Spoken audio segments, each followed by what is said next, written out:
He didn't say nothing to whack. So when you come talking to me, I feel like you're very selective. This is exactly what I meant last week when I was talking about street is. It has been suggested that Jay Prince is pressuring 50 Cent to reprimand Big Meech over the rat accusations. Can't believe people play with people intelligence the way they play with people intelligence and intellect. You know, the way they do today. You know, people are telling lies for a living. You know what I mean? They actually lying to y'all for. Although history shows that 50 isn't one to back down under pressure, there are claims that Jay Prince urged 50 to cool down or face the consequences. Instead, he is showing signs that Jay Prince may have simply challenged the wrong guy. Maybe we need to change the word for the youngsters. The checking in part, you know, is they seem to get hung up on that word checking in. Yeah. So if we could diversify that word and bring it up to a 2021 thing. Right. What's the word, OG? What's the word? Maybe we may want to tell them they need to get connected. With all that baggage, Jay Prince's name keeps popping up in conversations about extortion, questionable jewelry transactions, and unfounded accusations regarding the premature death of rapper Takeoff. This developing friction isn't just cosmetic. 50 Cent has enough material to work with if he decides to openly respond. You know what I mean? Yeah. Maybe that's the proper word, connected, properly connected, or whatnot. Yeah, they get tripped up on the semantics. They get stuck. I mean, right there, you stuck. So then you stuck on stupid, right? Yeah. You stuck on stupid, and you're not using your power. The actual questions are, is Jay Prince miscalculating by going after someone as notoriously unfiltered as 50 Cent? Why is he supposedly sitting in for Big Meech? What did he say? Now, 50 has taken to Instagram to allude to a response that is specifically aimed at anyone who has the audacity to challenge his behavior. Clearly, he has no fear of conflict. Access to powers that you have, you're looking at it as a negative versus a positive. You know, we all know if you can tap into good people wherever you go. Wherever, yeah. You know what I mean? It's a blessing, Rick. Real talk. Real talk. Who want to have access to power and not? It's crucial to remember that 50 Cent has been putting constant pressure on Big Meech over those informant claims, and he's not the only one. Recently, rapper Top 5 expressed his displeasure by tagging 50 Cent in the video and labeling Big Meech a rat. He said, "Come get this fake 60-year-old kingpin out of my DMs before I crash out." You know what's a sucker to me? A sucker is who pick who he be fighting with. Right. Like if you sitting and you go, I'm not going because this. I won't fuck with him out. I think I can take him. Right. You want to fight? You think? However, as Top 5 released a video accusing Big Meech of being a rat, 50 Cent quickly seized the opportunity to mock him once more, while the majority of the hip-hop industry remained silent to avoid being caught in the middle. Several internet sites have reported that Jay Prince decided to step in while he wasn't involved in the matter at first. 50 is accused of using Big Meech's moniker to acquire influence by Jay Prince, who allegedly began posting subliminal messages on his Instagram stories. This fucking rat that he could DM me and tap him. Yo, 50 Cent, come get this fake 6-year-old kingpin out of my fucking DMs. Should've worked a regular job like my father. Big Meech, Big Screech. Yo, Lil Meech, call me Lil. Sources further claimed that although not being directly involved, he threw himself into the argument as though his safety depended on it. Jay Prince posted a brief message that was quickly taken down, implying that he was the real behind-the-scenes creator of the BNF brand. 50 Cent has consistently demonstrated one trait. It is that he never backs down. According to rumors, Jay Prince is allegedly threatening 50 and pressuring his associates to exert pressure on him as part of a clandestine move. While we was gone, I got a call, you know what I mean, because the little homie young boy place got broke into. People went in his place, disrespected different things, and I got a call about it. And the little homies that went into this place want to make that right, because they understand that, you know what I mean, young boy and family is okay with it. And as you can see, homie, to make a long story short, I got your keys to your Rolls Royce, I got your keys to your McLaren, you know, all that they took, and the homie, Shakur, what you got, homie? You got your Rolls Royce, New Balance, you got your keys, you got a bunch of other shit. Get in contact with him, bro. Get your shit back. All good, waiting on you. As was customary in the 1950s, he responded with a strong statement that highlighted a scene from a training day and the motto, "Get the message now." As soon as Jay Prince tried to provoke a fight with someone who likes confrontation, fans jumped in and made fun of him. Many advised against making fun of someone who is 50 years old, particularly when there are still unresolved difficulties with Jay Prince's own reputation. For those who are unaware, Jay Prince is the CEO and co-founder of Rap A Lot Records, a prominent landmark in Houston hip-hop. But his legacy is also tainted by decades of rumors and street talk. Can y'all elaborate on Dice Game when it's tied to y'all? I know people were associating me with the situation because I went to LaBousse pool party. He happened to be there and he happened to be standing on me. I mean, right next to him. Truth is, I never met him before. I had no idea who he is. I didn't even know he was a jeweler until after his passing. And then the night of that game isn't the night that he got leaving Boosie concert the next night because somebody tried to rob him. You know what's a sucker to me? A sucker is a who pick who he be fight with. Right. Like if you sitting and you I'm not going because this. I won't fuck with him out. Yeah, I think I can take him. Right.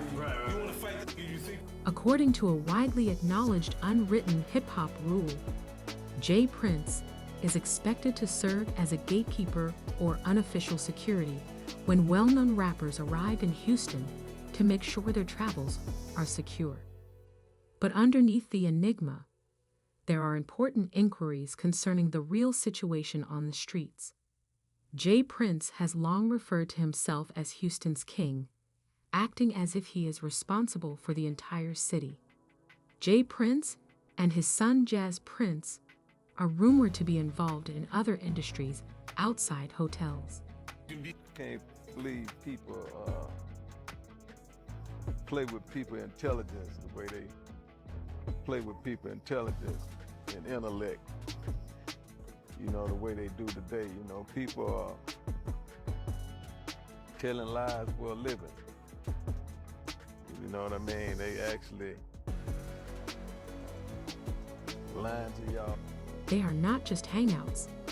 The dice games they frequently host are the subject of even more sinister stories. The so-called protection, according to others, is a component of an extortion ring that targets visiting artists by posing as helpful assistants. Some individuals believe that these agreements are a scam, where some tourists come with the goal of having a good time and leave with losses that are far more significant than their financial losses, following the untimely death of. Many fans and industry insiders questioned why Quavo, Takeoff's close family, was even present at one of Jazz Prince's dice events following Takeoff's death, which brought attention to Jay Prince's camp. Takeoff was not, however, the first individual linked to these incidents. A few months prior, Jeweler Duke, the jeweler of Chicago, had made a tidy sum of $100,000 on one of those dice nights, but he was ambushed, robbed, and shot dead before he could even get to his car. In light of the noise level surrounding the Prince family's street ties, there was a developing narrative shortly after Duke's passing that suggested Quavo might have misjudged the danger. The man accused of firing the fatal shot during takeoff, Patrick Xavier Clark, was formally indicted by a grand jury. However, the court has yet to set a trial date, leaving many questions and suspicions unresolved nearly 3 years after the incident. One day after being arrested for Takeoff's murder, Patrick Xavier Clark posted an incredible $1 million bond and left under house arrest, further raising suspicions about what really transpired that night and who might have benefited from the silence. Fans and the business were concerned about how quickly this bond was set up, especially considering the gravity of the allegations. But the tale didn't stop there. By November 2023, Clark's conditions were suddenly relaxed. He was no longer subject to house arrest or an ankle monitor, and all he had to do was follow a simple curfew that called for him to be indoors between 7:00 p.m. and 7:00 a.m. This change confused many, who questioned how someone suspected of killing a well-known rapper could have previously received such leniency. According to the subsequent set of court records made public, Clark had been subject to no contact restrictions, even prior to the start of the trial, prevented him from contacting witnesses, sending messages to the victims' families, or, most importantly, from interacting with Jay Prince Jr., whose name has been hazily linked to the events through social media talk and hearsay. How a well-known defendant moved from total lockdown to nearly total freedom with so little resistance from the court system was a topic of much discussion on the internet. In an exclusive interview with Rolling Stone, Clark's attorney, Letitia Quinones-Hollins, argued that the claims are unfounded and that her client is innocent. In her denial of the prosecution's case, she said that it was not Patrick Clark and that the ballistics and video evidence refuted the story the authorities had created against him. The defense drew its lines of defense with that declaration, the Quinones. Regardless of when the trial begins, Holland has stated that she intends to utterly ruin the case. High-profile personalities involved, dubious court leniency, and growing suspicions of influence behind the scenes have all contributed to the case's skepticism, which is being exacerbated by the DA's office's failure to set a trial date. The defense team for Patrick Xavier Clark says the prosecution's story is inconsistent and that Clark was merely another. She told Rolling Stone he was trying to get out of there alive as well. The bystander who was in the same location as Takeoff and was caught in a deadly crossfire was not the shooter who killed Takeoff.